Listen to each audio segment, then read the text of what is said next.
Okay, guys, welcome back. I'm sorry it's been a while.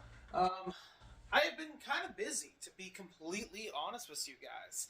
So, to say the least, a couple things that are going to be changing around the channel here soon. And what I mean by change around the channel, I more mean trying to get a little bit more professional. I've been looking into getting a capture card. That way I can actually start editing a little bit better when I play these games. Come on here, controller, work for me. And also, in Gran Turismo 5, I have a special for you guys that I think you're going to like. But I'm going to let the intro play out nicely in Gran Turismo 5. This is prologue, so this isn't the full game.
I truly do love Gran Turismo's opening.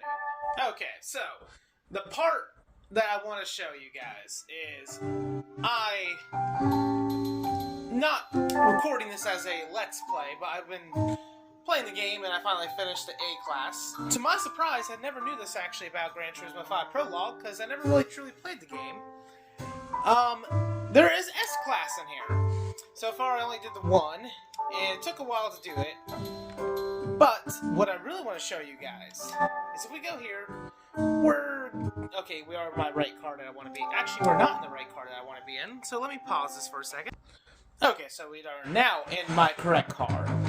This is my black 1991 Honda NSX. Well, actually, Acura.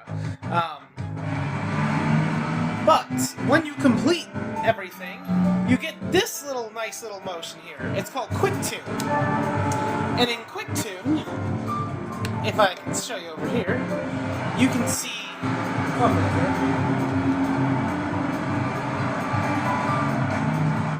Okay, we don't need to hear all that background music, but you can look at your top speed, your acceleration, your stopping power, and the general level of the the cornering level of the vehicle, how well it is to handle a corner and keep a speed throughout the corner. So you can actually start powering out.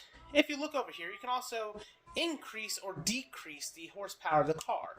If I decrease it back to factory, which is 267 horsepower, I added quite a bit to it actually here.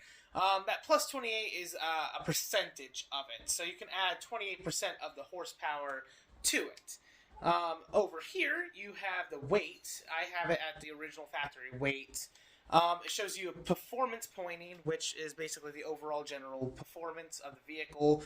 That takes into account your top speed, acceleration, the stopping power, cornering, and everything else you have done to it in between.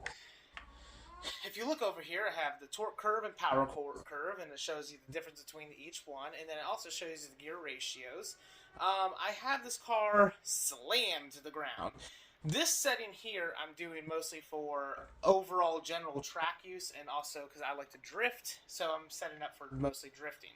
But what's nice about this, you can also have A, B, and C.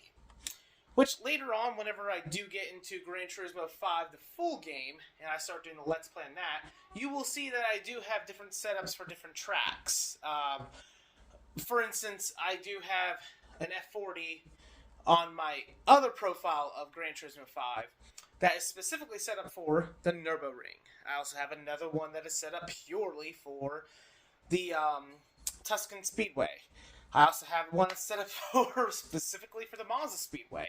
And then I have a general purpose setup one, which is generally a good one for doesn't matter what track it's going on. It can generally hold its own ground.